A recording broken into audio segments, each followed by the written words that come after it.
अब हम करने जा रहे हैं कुछ इंपॉर्टेंट मिक्स क्वेश्चंस। ठीक है, ये इंपॉर्टेंट भी है और इसको मैं मिक्स करके डालने वाला हूं, जो कि 1 मार्क्स के 2 मार्क्स के ऐसे मिक्स होंगे। ठीक है, तो चलिए शुरू करते हैं। तो सबसे पहले आपका क्वेश्चन आता है define electric potential. Define electric potential, ये हमें एक्सप्लेन करना है। इलेक्ट्रिक पोटेंशियल का मतलब क्या है? Potential difference. और पोटेंशियल डिफरेंस की डेफिनेशन क्या है? Work done per unit charge is known as potential difference. V is equal to W upon Q। ये किसकी डेफिनेशन है? पोटेंशियल डिफरेंस की। तो हम अगर नेक्स्ट देखते हैं, नेक्स्ट जो हमारा क्वेश्चन है, state the relation between work and electric potential. Work, electric potential और चार्ज के बीच में हमें क्या करना है? रिलेशन बताना है। ये तो हम आपका आंसर आपके सामने ही लिखा हुआ है। ठीक है, सामने ही आपके आंसर है V is equal to W upon Q।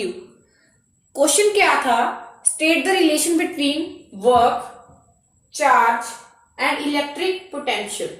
इन तीनों में से कोई रिलेशन बताना था, ये है उसका फॉर्मूला। ठीक है, ये भी आपको क्लियर हो गया। आगे नेक्स्ट क्वेश्चन है what is the SI unit of electric potential. इसका आंसर क्या है? वोल्ट। ये जो मैं अभी क्वेश्चन आपको मिक्स करवा रहा हूं, इनमें से लगभग 70% क्वेश्चन जो है मैंने इसी वीडियो में करवाए हुए हैं, तो आपको देखना होगा वो भी। अगर आपने पूरी देखी है तो आपको पूरा अच्छे तरीके से आ जाएगा। अभी आपका एक हिसाब का ये टेस्ट हो रहा है। ठीक है, आगे आ गया define 1 volt electric potential. 1 volt, ये हो गया 1 वोल्ट इलेक्ट्रिक पोटेंशियल। यहाँ पे 1 जूल अपॉन 1 कूलम। ये होगा 1 volt. 1 volt is defined as when work done of 1 joule is done on a charge of 1 coulomb. ये हो गई इसकी डेफिनेशन हो गई है 1 वोल्ट इलेक्ट्रिक पोटेंशियल की। हमारा नेक्स्ट क्वेश्चन आ गया है is electric potential a scalar और वेक्टर फिजिकल क्वांटिटी। जो इलेक्ट्रिक पोटेंशियल है, जो पोटेंशियल डिफरेंस है, ये स्केलर क्वांटिटी है या वेक्टर क्वांटिटी है? इसका आंसर क्या है? स्केलर क्वांटिटी है, क्योंकि इसके पास एक चीज नहीं है। आगे हमारा क्वेश्चन आ जाता है what is mean by potential difference between 2 points. ठीक है, पोटेंशियल डिफरेंस की डेफिनेशन अभी आपको करवाकर ही हटाऊं। Work done per unit charge is known as potential difference. अगर आपको इसके बारे में एक्सप्लेन में लिखना है, it is scalar quantity, it's SI unit is volt. Relation आपको ये बता देना है, 1 वोल्ट की डेफिनेशन बता देनी है। इससे अलावा पोटेंशियल डिफरेंस में आपको कुछ नहीं बताना है, अगर 2-3 मार्क्स का क्वेश्चन आपका आ जाता है। नेक्स्ट क्वेश्चन है हमारा name the instrument used to measure the electric potential difference. कहते हैं एक ऐसा इंस्ट्रूमेंट बताओ जो कि इलेक्ट्रिक पोटेंशियल डिफरेंस, जो कि पोटेंशियल डिफरेंस भी कह देते हैं और वोल्टेज भी कह देते हैं, कहते हैं इसको मेजर करने के लिए एक डिवाइस बताओ, जो कि है हमारी वोल्ट मीटर। वोल्ट मीटर, मैंने कहा है ना आपको, आपने लगभग 70% क्वेश्चन जो मैंने अभी आपको डिस्कस इसी वीडियो में करवाए गए हैं। Right down the relation between the potential difference between 2 point in a conductor, work done, moving. ठीक है, इसमें फिर से वही बात, आपको क्वेश्चन 2 टाइप की आ सकती है। ये सब सिंपल क्वेश्चन क्या है? Write the relation between work done, charge and voltage. ये हो गया आपका फर्स्ट क्वेश्चन। उसी क्वेश्चन का सेकंड टाइप है write the relation between potential difference between 2 point A and B। ये होगा हमारा पोटेंशियल डिफरेंस A और B का डिफरेंस जो है। Work done W in a moving unit charge from B to A। देखो कितना घुमा के क्वेश्चन डाला हुआ है, किसी बच्चे को क्लियर नहीं होगा अगर वो देख लेगा। ठीक है, इसको आपको क्लियर अभी हो गया क्योंकि मैंने अभी आपको करवा दिया है। नेक्स्ट क्वेश्चन हमारा आ जाता है mention the factor that maintain the flow of charge through a conductor. कहते कि एक ऐसा जो हमें फैक्टर बताना है जो कि फ्लो ऑफ चार्ज कंडक्टर जो रेगुलेट करता है, वो की है हमारा पोटेंशियल डिफरेंस। अभी जो क्वेश्चन आ रहे हैं ये सभी पोटेंशियल डिफरेंस पे ही आए हैं अभी तक। आगे है हमारा electric current. Define electric current. Electric current की हमें डेफिनेशन बतानी है। इलेक्ट्रिक करंट की डेफिनेशन क्या है? करंट की डेफिनेशन क्या है? I is equal to Q upon T। ये क्या है? चार्ज पर unit time is known as current. I is equal to Q upon T। ये आपको लिख देना है। आगे आपको नेक्स्ट क्वेश्चन है write down the relation between electric current I passing in a conductor, change Q, charge Q flowing in a conductor and time T। ये आपका रिलेशन आ गया। ठीक है, ऐसा ही क्वेश्चन हमने पोटेंशियल डिफरेंस में देखा है, ऐसा ही अब रिलेशन इसमें आ गया, करंट में आ गया। ऐसे रिलेशन वाले क्वेश्चन आपके आने की ज्यादा नौबत है। तो नेक्स्ट क्वेश्चन हमारा है state the relation between current. ये भी फिर से वही घुमा के क्वेश्चन आपको डाला गया है। State the relation between current I a passing through conductor number of electron. अभी इसमें थोड़ा सा ट्विस्ट है। क्या ट्विस्ट है वो आपको भी बताता हूं। क्यू का फॉर्मूला क्या है, charge is equal to M E. इसका फॉर्मूला ये है। अभी उन्होंने बोल दिया एन आई और टी के बीच में क्या निकालो, रिलेशन निकालो। यहाँ पे आ जाना है एम ई अपॉन टी। ठीक है, फिर से वही बात आ गई, बस एक ही क्वेश्चन को दोबारा घुमा घुमा कर डाला गया है। आगे हमारा आ जाता है SI unit of current. SI unit of current, current का डिनोशन किससे, आई से, एम्पियर करवाया गया है आप। ठीक है, अच्छे तरीके से अगर आपने वीडियो वॉच की है तो आपको ये वाले क्वेश्चन जो भी करवा रहा हूं ये आपको आ जाएंगे। अगर आपने नहीं देखी अभी तक नहीं देखी तो आप क्या कीजिए, 2x की स्पीड पे लगाकर देख लीजिए, आपको थोड़ा थोड़ा हिंट मिलता जाएगा। आगे नेक्स्ट क्वेश्चन क्या है, define 1 ampere electric current. 1 ampere electric current की हमें क्या बतानी है, डेफिनेशन बतानी है। 1 एम्पियर कैसे, ये जो करंट है 1 ampere is equal to 1 coulomb और 1 second. 1 ampere is defined as when a current of 1 coulomb is there and the in time 1 second। ये आपको इसकी डेफिनेशन बता देनी है। नेक्स्ट क्वेश्चन है हमारा, how is the direction of electric current related to the direction of flow of electron in a wire. इसका मैं अभी आपको इंग्लिश में ही आंसर बताता हूँ। The direction of electric current of wire is just opposite to the direction of electron in a wire. जैसे current की movement ये है, करंट की मूवमेंट ये है और चार्ज की इलेक्ट्रॉन की ये, ठीक है। करंट की मूवमेंट इधर को है, इलेक्ट्रॉन की मूवमेंट दूसरी, उसके जस्ट ऑपोजिट जो है उसकी क्या है, चार्ज की मूवमेंट है।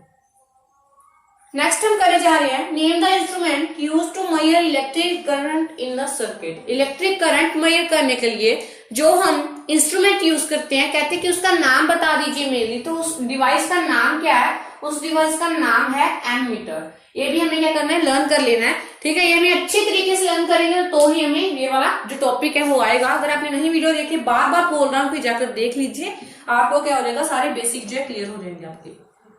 कहते हैं कि एमीटर को हम कैसे कनेक्ट करते हैं, एमीटर को सर्किट में कैसे कनेक्ट करते हैं। एमीटर को हम रिलीज कर देते हैं। एमीटर को मेनली सर्किट में हम क्या करते हैं, सीरीज में कनेक्ट करते हैं। सीरीज कॉम्बिनेशन के हम क्या है, एडवांटेजेस है, डिसएडवांटेजेस है, मेनली डिसएडवांटेजेस है। सीरीज में करते हैं एमीटर। ऐसा ही आपका वोल्टमीटर का भी आ जाएगा, उसको हम कैसे करते हैं, पैरेलल में करते हैं। ठीक है, नेक्स्ट देख लेते हैं, how is voltmeter connected in electric circuit. इसका भी मैंने आपको बोलकर ही हटाऊं, इसको पैरेलल में करते हैं। नोट्स बनाए होंगे तो आपको आ जाएगा। अगर आपकी डिमांड है कि मैं आपको नोट्स भी बनाकर उसकी फुल फ्लेज रिवीजन बताऊं तो वो भी आपकी इच्छा मैं पूरी कर दूंगा। नेक्स्ट क्वेश्चन की तरफ बढ़ते हैं, define Ohm's law. 5 marks. Very very clapping करता हूं मैं इस क्वेश्चन के लिए कि ओहम लॉ की डेफिनेशन बताओ। ओहम लॉ तो बहुत इंपॉर्टेंट है भाई, अभी आया है। ओहम लॉ मेनली क्या है कि जिसमें जो पोटेंशियल डिफरेंस V फ्लो कर रहा है और करंट जो है I फ्लो कर रहा है, where V and I is directly proportional to I। V directly proportional I के हो गया तो क्या होगा, सभी जो कंडीशंस हैं वो क्या हो जाएंगी, कांस्टेंट। भाई कंडीशंस कैसी हैं, कंडीशंस जो हैं, कंडीशंस जैसे कि ह्यूमिडिटी, टेम्परेचर, ये जो है कंडीशंस है ओहम्स लॉ के लिए। ठीक है, ओहम्स लॉ तो भाई हमने कर दिया अच्छे तरीके से, वीडियो में भी देख लिया है। आगे देख लेते हैं, कहते कि जो ओहम्स लॉ का ग्राफ होगा मेनली वो कैसा होगा। ओहम्स लॉ का ग्राफ किस तरह का होगा, ओहम्स लॉ का ग्राफ हमेशा क्या होगा, स्ट्रेट लाइन होगा। ओहम्स लॉ का ग्राफ जो है स्ट्रेट लाइन होगा और वो किस दोनों पॉइंट के बीच में होगा, V और I, यानी पोटेंशियल डिफरेंस और करंट के बीच में ओहम्स लॉ का ग्राफ जो है वो बनेगा।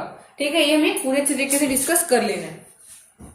नेक्स्ट जो है ये आपको आ सकता है, draw a circuit diagram to establish a relation between potential difference and across the end of resistance and current flowing through it। ये वाला आपको फिर से बना देना है, स्ट्रेट लाइन V और I लिख देना है, ऐसे आपको ये दोनों एरो डाल देने हैं। कि आई इस तरफ है और बी इस तरफ है। ठीक है, ये भी हमारा क्वेश्चन हो गया। नेक्स्ट चलते हैं क्वेश्चन नंबर 22 की तरफ। State the formula showing how the current I in a conductor varies with the potential difference V across it. ये कहते हैं कि ऐसे रिलेशन बताओ जिसमें क्या है कि करंट आई फ्लो कर रहा है और पोटेंशियल डिफरेंस वी है, पोटेंशियल डिफरेंस वी और एक रेजिस्टेंस भी है जो कि कॉमन आ रही है, ऐसे V is equal to I R, ये होगा हमारा इक्वेशन। ऐसे भी बता सकते हो। नेक्स्ट जो हमारा क्वेश्चन है, अगर आपको ये नहीं बताना है तो आप ऐसा भी बता सकते हो I is equal to V upon R, दोनों ही आपके क्या होंगे, करेक्ट हो जाएंगे। नेक्स्ट क्वेश्चन की तरफ चलते हैं। Define electrical resistance of a conductor. Electrical resistance घुमाकर बताया है, सिर्फ हमने रेजिस्टेंस की डेफिनेशन बतानी है। ये बहुत घुमाते हैं, बोर्ड में नहीं घूमना है। ठीक है, अच्छे तरीके से वेल माइंडेड आप प्रिपेयर होगे तो आपको क्या होगा, ज्यादा से ज्यादा मार्क्स मिलेंगे। ठीक है, पूरा अच्छी तरीके से प्रेजेंट करना है वहां पे। Resistance is the property of metal which resist the flow of charge, it is known as the resistance. ये होगी रेजिस्टेंस की डेफिनेशन। आगे आगे SI unit of resistance, resistance के एसआई यूनिट क्या है, एसआई यूनिट ऑफ रेजिस्टेंस क्या है, ohm. Ohm is the SI unit of resistance. Next question आ गया है आपका, कहते हैं कि रेजिस्टेंस जो है 1 ओहम की है, तो कहते हैं कि इस स्टेटमेंट का मतलब क्या है। रेजिस्टेंस अगर 1 ओहम की है, ये रेजिस्टेंस अगर 1 ओहम की, इसका मतलब क्या है इस स्टेटमेंट का। R is equal to V upon I, ये हमें स्टेटमेंट का पता है। हम बोल सकते हैं अगर रेजिस्टेंस 1 है, 1 ओहम की है, तो 1 वोल्ट का ही जो करंट है वो फ्लो, 1 वोल्ट की जो पोटेंशियल डिफरेंस होगा और 1 एम्पियर का करंट है जो फ्लो करेगा। ठीक है, ये हम बोल सकते हैं। ठीक है, यहां से हमें ऐसा क्लियर हो गया। नेक्स्ट देख लेते हैं, what is the shape of graph obtained by potential difference across a conductor against the current flowing through it. फिर से वही बात, ये वाला ग्राफ आना है आपको। एक ही क्वेश्चन को यहाँ पर 2-3 बार दोहराया गया है, पर उनमें फर्क क्या है, डिफरेंस क्या है कि मेनली क्वेश्चंस की टाइप अलग है। टाइप को आपने देखना है, जितनी आप टाइप देख सकोगे उतना ही आपको क्या होगा, बेनिफिट होगा। आगे आपको क्वेश्चन आया, what is the name of physical quantity which is equal to V upon I. कहते कि वी, इधर वी दिया है और आई दिया है इधर, ऐसा इज इक्वल टू के आगे क्या आएगा जो कि इसको पूरा सेटिस्फाई कर जाएगा। आप आएगा आर। अभी इससे हमने देख लिया V is equal to I R, ये हमें पता है v is equal to I R. अगर हम v अपॉन आई को इधर लिया है तो यहाँ पे क्या बचेगा, r बचेगा। ठीक है, ये भी हमने क्या करना है, अच्छे तरीके से प्रिपेयर करना है सब कुछ। नेक्स्ट आ गया है हमारा, what happen to resistance of a current conductor when temperature is increase. कहते कि रेजिस्टेंस को क्या होगा जब हमने टेम्परेचर जो है इंक्रीज किया है। रेजिस्टेंस इंक्रीज हो जाएगी जब हमने टेम्परेचर इंक्रीज किया है। ठीक है, इसके पार्टिकल्स किनेटिक एनर्जी में ज्यादा आ जाएगी, particle start moving very fast, और रेजिस्टेंस क्या हो जाएगी, उससे रेजिस्टेंस ज्यादा हो जाएगी टेम्परेचर ज्यादा होने की वजह से। टेम्परेचर ज्यादा है, टेम्परेचर ज्यादा, रेजिस्टेंस ज्यादा, टेम्परेचर कम, रेजिस्टेंस कम। ठीक है, ये दोनों पॉइंट्स जो हमें अच्छे तरीके से लर्न कर देने। नेक्स्ट जो हमारा क्वेश्चन आ जाता है वो ये है, how does the resistance very with this cross section area. कहते हैं कि जो रेजिस्टेंस है वो कैसे अलग अलग हो जाती है जब उसका क्रॉस सेक्शन जो एरिया है वो चेंज हो रहा है। कहते हैं कि resistance is inversely proportional to the area of cross section. Resistance is inversely proportional to area of cross section. अगर ए बढ़ रहा है तो रेजिस्टेंस क्या होगी, कम होगी। ठीक है, अगर रेजिस्टेंस बढ़ रही है तो एरिया ऑफ क्रॉस सेक्शन क्या होगा, कम हो जाएगा। ठीक है, ये आपको अच्छे तरीके से प्रिपेयर कर लेना है। नेक्स्ट अगर देख लेते हैं हम, कहते हैं कि एक हमने रिलेशन बताना है। इसमें बताया क्या गया है, मेनली आर बताया गया है, रो बताया गया है, और क्या क्या बताया गया, लेंथ बताई गई है, और 1 अपॉन ए यानी एरिया ऑफ क्रॉस सेक्शन जो इसमें मेनली बताया गया है। ठीक है, इसके आपको रिलेशन बताना है, R is equal to rho L by A, इसका हो जाएगा रिलेशन हो जाएगा। ठीक है, ये भी हमारा हो गया। नेक्स्ट क्वेश्चन देख लेते हैं, what do you mean by electrical resistivity. ये बहुत इंपॉर्टेंट क्वेश्चन है, बोर्ड एग्जाम में आने के लिए आपको पूरा अच्छे तरीके से प्रिपेयर होना पड़ेगा अगर आपको ऐसे क्वेश्चन के आंसर देने हैं बोर्ड एग्जाम में। अगर ये वीडियो देख ली तो आपको इलेक्ट्रिसिटी वाले मार्क्स में चैप्टर में से एक आधा नंबर भी नहीं कम हो जाएगा। रेजिस्टिविटी मैंने आपको बोला है कि 70% क्वेश्चन जो है मैंने जो अपनी वीडियोस बनाई है उसमें डिस्कस कर दिए हैं, फिर से एक बार करवा रहा हूं, जो कि हमारी सीरीज है मिक्स इंपॉर्टेंट क्वेश्चन। तो चलिए देखिए, रेजिस्टेंस एक मेटल की रेजिस्टेंस है of unit length and unit area of cross section, इसको कहते हैं हम एरिया ऑफ क्रॉस सेक्शन। ठीक है, ऐसे आपको लर्न कर लेना है। नेक्स्ट आपका क्वेश्चन आ जाता है, what is SI unit of resistivity. SI unit बताना है रेजिस्टिविटी का। एसआई यूनिट ऑफ रेजिस्टिविटी का क्या है? Ohm metre. Ohm metre is SI unit of resistivity. अब हम आ गए हैं अपने 35th क्वेश्चन पे, the wire of resistivity is pulled to double its length. Mainly मैं आपको एक क्वेश्चन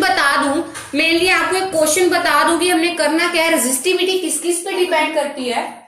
रेजिस्टिविटी मेनली टेम्परेचर पे डिपेंड करती है। टेम्परेचर इसका बहुत इंपॉर्टेंट फैक्टर है। और मटेरियल की नेचर के ऊपर डिपेंड करती है, नेचर ऑफ मटेरियल।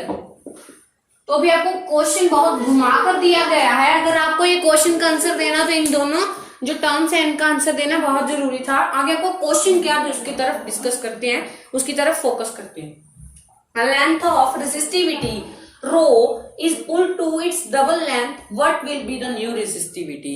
कहते कि एक लेंथ ऑफ वायर थी, उसको हमने दो ऐसे, पहले 1 सेंटीमीटर थी, अब उसको 2 सेंटीमीटर कर दिया गया, 2 सेंटीमीटर कर दिया गया, लंबा कर दिया, उसको खींच के स्ट्रेचेबल थी। तो क्या हुआ, कहते कि रेजिस्टिविटी का क्या कोई उसका इफेक्ट आएगा? No effect of resistivity, because resistivity only depend on the temperature and the nature of material। ठीक है, नेचर ऑफ मटेरियल और टेम्परेचर पे खाली डिपेंड ये करती है।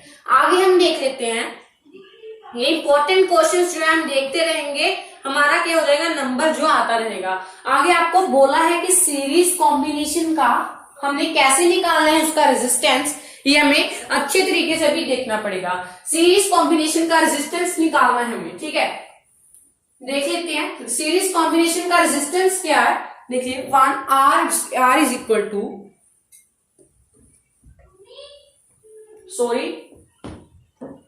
R is equal to R1 plus R2 plus R3। ये क्या है हमारी सीरीज का जो फॉर्मूला है। आगे हमें क्या करना है, पैरेलल का फॉर्मूला करना है। 1/R is equal to 1/R1 plus 1/R2 plus 1/R3। ये हो गया हमारा पैरेलल का।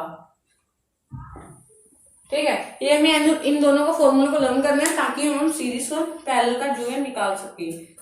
आगे आपको बोला गया है what is the heating effect of electric current. ये बता देते हैं भाई, सब कुछ बताएंगे इस वीडियो में। Heating effect of electric current, इसमें क्या होता है, एक वायर है उसमें 2 इलेक्ट्रॉन्स हैं, अगर वो कोलाइड करेंगे, आपस में टकराएंगे, स्ट्राइक करेंगे, तो उनमें क्या होगा, उस पॉइंट पे क्या होगा, हीट रिलीज होगी। ऐसे ही million of trillion of electron जो है वो आपस में कोलाइड करेंगे, उस जगह पे हीट रिलीज हो जाएगी, तो क्या होगा, heating effect of electric current. भैया उसको तो बोलते हैं, मुन्ना समझ आ गई। जैसे कि आपके घर में पंखा चलता है तो 5 मिनट बाद देखोगे पंखा पूरा गर्म हो गया होगा। क्यों? क्योंकि heating effect of electric current जो फॉलो कर रहा है, इलेक्ट्रॉन्स जो आपस में कोलाइड हो रहे हैं, स्ट्राइक हो रही है उनकी, तो क्या होगा, वहां उस पॉइंट पे हीट रिलीज हो रही है। अच्छे तरीके से समझ आ गया होगा। आगे आपको बताना है write down the relation between heat, क्या आपको बताना है, हीट का, करंट का बताना है, रेजिस्टेंस का बताना है और टाइम का बताना है। मुन्ना अभी तो समझ आ गई होगी, सब कुछ तो दिया है। H is equal to I square R T, H is equal to I square R T, सभी कुछ दिया था, बस हमें खिचड़ी पकी पकाई मिल गई, बस हमने क्या करना था, उसको खाना था। आगे देख लेते हैं state joules law of heating. Joules law of heating हमें क्या करना है, एक्सप्लेन करना है। ये भी बहुत सिंपल क्वेश्चन है, सिंपल सिंपल क्वेश्चन मैंने आपके लिए उठाए हैं। सिर्फ आपको करना क्या है, बोर्ड में 90+ लेकर आना है। जूल्स लॉ ऑफ हीटिंग, इसमें क्या होता है, हीट जो है डायरेक्टली प्रोपोर्शनल होती है स्क्वायर ऑफ करंट के। Heat is directly proportional to resistance, heat is directly proportional to time.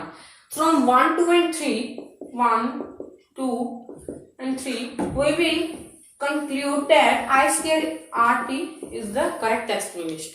ये हो गया हमारा जूल्स लॉ। इसमें आपको लिखकर कैसे बताना, heat is directly proportional to square of current, heat is directly proportional to resistance, heat is directly proportional to time. So from 1, 2 and 3 H is equal to I square RT।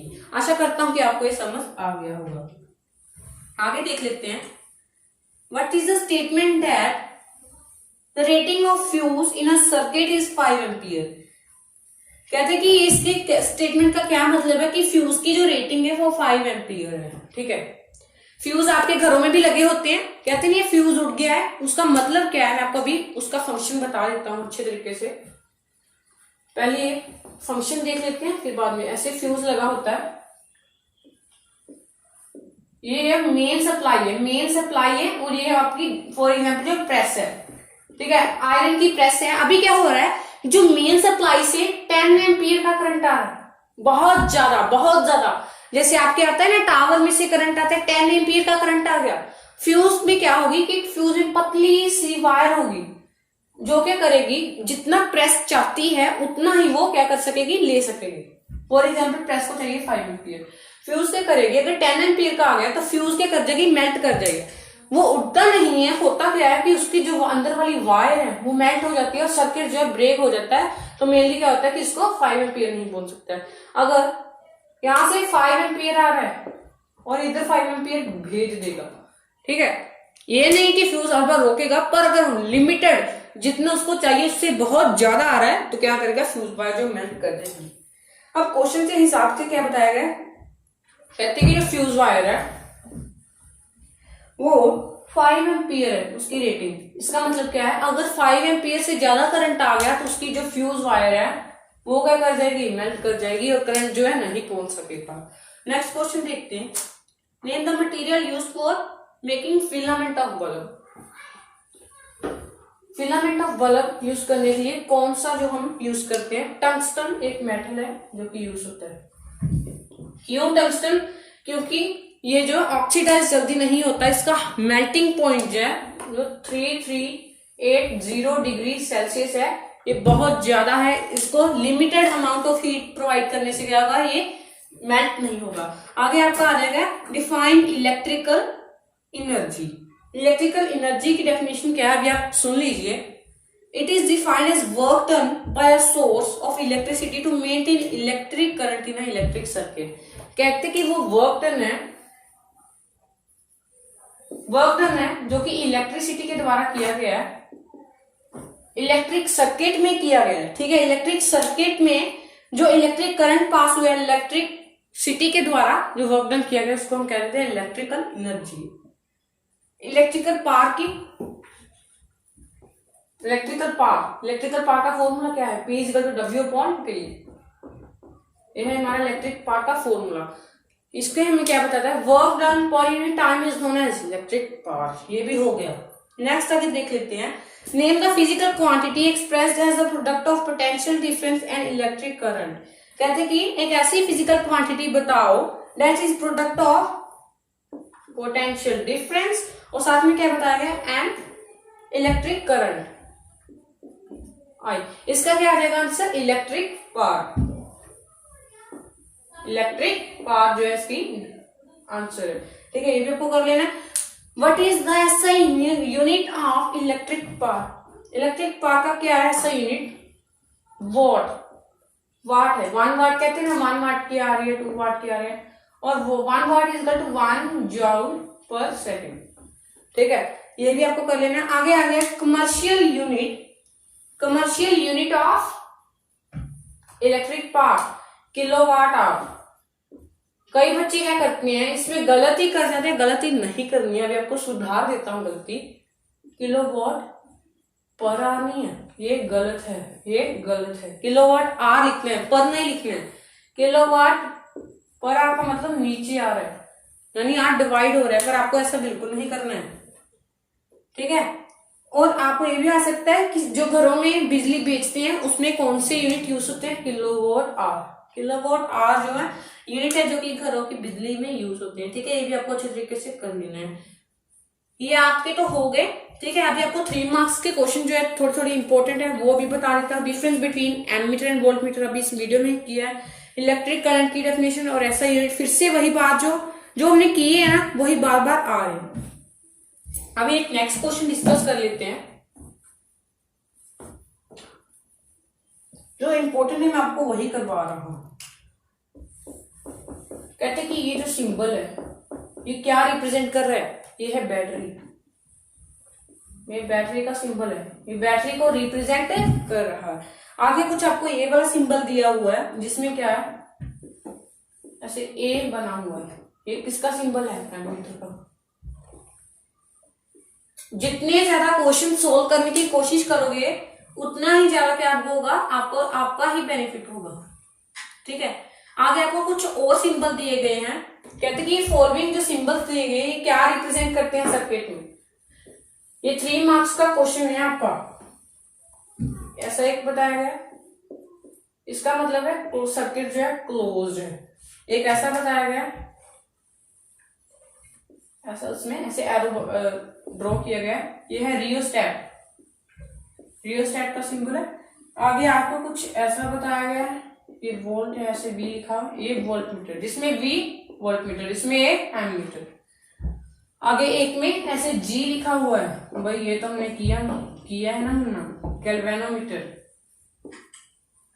मैंने आपको बोला, मैंने सभी करवाए हुए हैं। सभी करवाने का मतलब क्या है कि आपको पूरा अच्छे तरीके से पेपर में रिप्रेजेंट करना है और मुझे अच्छा वाला रिजल्ट देना है।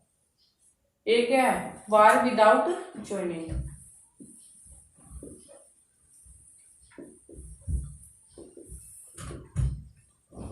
ठीक है, आपको अपने पेरेंट्स के जो आपके पेरेंट्स पैसे खर्च कर रहे हैं ना, उनका आपको क्या करना है, उनको फल देना है, उनको कमाकर बताना है, ठीक है, पूरा अच्छे तरीके से।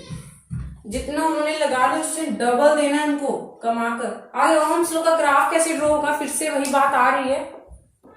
यहाँ पे आ जाएगा V, यहाँ पे आ जाएगा R I, और यहाँ पर स्ट्रेट लाइन है जो मेनली वो ड्रॉ हो जाएगी। आगे आपको आ जाएगा रेजिस्टेंस कौन कौन से फैक्टर पे डिपेंड करती है। मैंने आगे आपको रेजिस्टिविटी का बताया, फिर रेजिस्टेंस का बता देता हूँ। रेजिस्टेंस किस किस पे डिपेंड करती है, रेजिस्टेंस मेनली लेंथ पे डिपेंड करती है, और किस पे डिपेंड करती है, नेचर पे, और एरिया ऑफ क्रॉस सेक्शन, यानी 1/A, area of cross section. Resistance किस किस पे डिपेंड करती है, इन तीनों फैक्टर्स पे। अभी आपको लर्न कर लेना है। 3 मार्क्स का क्वेश्चन है, ठीक है। जितना आप क्वेश्चन, मैं बोल रहा हूँ, बार बार बोल रहा हूँ, जितने आप क्वेश्चन डिस्कस करेंगे उतना ही क्या होगा, आपको बेनिफिट हो जाएगा।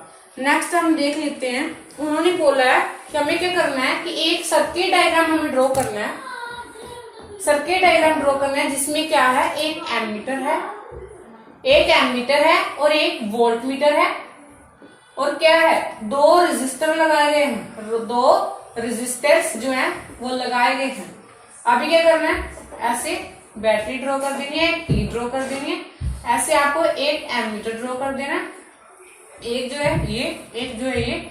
अभी हमें पता है कि जो वोल्ट मीटर कैसे लगेगा, ऐसे पैरेलल में ही लगेगा, ठीक है। वोल्ट मीटर को हमने क्या कर देना, अच्छे तरीके से ऐसे बनाकर प्रिपेयर कर देना, ठीक है। अभी हम क्या करने जा रहे हैं, नेक्स्ट क्वेश्चन देखते हैं। मैं आपको सभी जो इंपॉर्टेंट क्वेश्चन है मेनली वही करवा दूं। मेरा टारगेट ये है कि आपके बोर्ड में अच्छे नंबर आ जाए। ये सुपर रिवीजन है आपकी, सुपर रिवीजन, सुपर से भी डुपर रिवीजन है ये आपकी। अच्छे तरीके से करना है। मैं क्वेश्चन अभी देख रहा हूँ, ठीक है, साथ साथ में मैंने लिखे हैं वो आपको बताई जा रहा हूँ साथ में। अभी आपको रेजिस्टेंस और रेजिस्टिविटी का मैंने जो क्या किया है, आपको डिफरेंस भी करवा रही है, वैसे इसमें बताया गया है फिर से। अभी और देखता हूं, एमीटर कहते ये अच्छा नहीं है, और देखते हैं थोड़ा। कहते कि टंगस्टन जो है, टंगस्टन जो है और लैंप बनाने का काम क्यों आता है? लैंप बनाने का काम इसलिए आता है क्योंकि इसका मेल्टिंग पॉइंट जो है वो 3380 है, ये बहुत ज्यादा है, ये मेल्ट नहीं करता है। आगे आपको आता है क्वेश्चन, व्हाई डू कॉपर और एल्यूमिनियम, कहते हैं कि इलेक्ट्रिकल ट्रांसमिशन के लिए जो बिजली की तारें हैं वो कॉपर से क्यों बनी होती है? क्योंकि वो उनकी गुड कंडक्टर्स होते हैं, गुड कंडक्टर्स। इसका मतलब क्या है? उनके पास लो रेजिस्टेंस है, लो रेजिस्टेंस है। ठीक है, ये भी आपको अच्छे तरीके से लर्न करना है। आपको जो ये वाले आते हैं ना रीजनिंग क्वेश्चन, ये आपको 3 से 4 मार्क्स में आते हैं, इसलिए आपको ये लर्न कर लेने हैं। कहते हैं कि अगला नेक्स्ट क्वेश्चन है, should the heating element of electric iron be made of iron, silver और नाइट्रोम। इसका आपको बताना है जो हीटिंग एलिमेंट है इसका, एक इलेक्ट्रिक आयरन है, उसका आपको बताना है कि हीटिंग जो एलिमेंट वो किसका बना हुआ है। एक है आपके पास नाइट्रोम, एक है आपके पास कौन सा है आपके पास, एक है आयरन, एक सिल्वर है और एक नाइट्रोम। सबसे पहले हम नाइट्रोम का ही देख लेते हैं। Nichrome, resistivity of nichrome is greater than that of iron and silver, so more heat is produced in nichrome due to flow of current. ये हम चूज करेंगे क्योंकि नाइट्रोम की क्या है, रेजिस्टेंस क्या है, रेजिस्टेंस उसकी ज्यादा है, जिसके कारण मोर हीट आएगी। ज्यादा से ज्यादा हीट आएगी तो प्रेस का फंक्शन ही है, नाइट्रोम का बनाएंगे ना उसको। नेक्स्ट क्या है, melting point of nichrome wire is greater than of iron and silver. Melting point है, मेल्टिंग पॉइंट उसका बहुत ज्यादा है नाइट्रोम वायर का, इसलिए हम नाइट्रोम वायर ही प्रेफर करेंगे। कहते हैं कि नाइट्रोम वायर है जो ऑक्सीडाइज नहीं करती है और बर्न नहीं करती है, ये भी हमें कर देना है। ठीक है, ये अभी हो गए आपके 3 नाइट्रोम्स के, मैंने अभी आपको बता दिए, ये भी आपको अच्छे तरीके से लर्न कर लेने हैं। आगे आपका आ गया commercial unit of electrical energy, बताया है किलोवाट पर आवर। कहते कि आपको करना रिलेशन बताना है किलोवाट आर में और जूल पर सेकंड में। क्या करना है, किलोवाट आर में क्या है 1000 वाट्स है इंटू 3600 सेकेंड है। 1 घंटे में कितने सेकेंड है 3600 सेकेंड्स। 1 kilowatt 1000 watts. ठीक है, इसमें आपको करना क्या, अभी 1000 वाट को 3600 से क्या करना है, मल्टीप्लाई कर देना है। 3600 वाट पर सेकेंड। आपका आंसर क्या आएगा 3.6 इंटू 10⁻6 जूल पर सेकेंड। ठीक है, वाट पर सेकेंड का आप कह सकते हो, जूल पर सेकेंड भी आपको कह सकते हैं। ठीक है, ये आपका हो गया रिलेशन हो गया। ठीक है, अगर आप चाहते हो कि मैं आपको एक्सप्लेन करूं अच्छे तरीके से, जो कि मैं वो कर दूंगा, जो न्यूमेरिकल्स हैं वो भी आप चाहते हो कर मेरे से, तो आप मुझे बोल सकते हो कमेंट बॉक्स में, जरूर कमेंट कीजिए।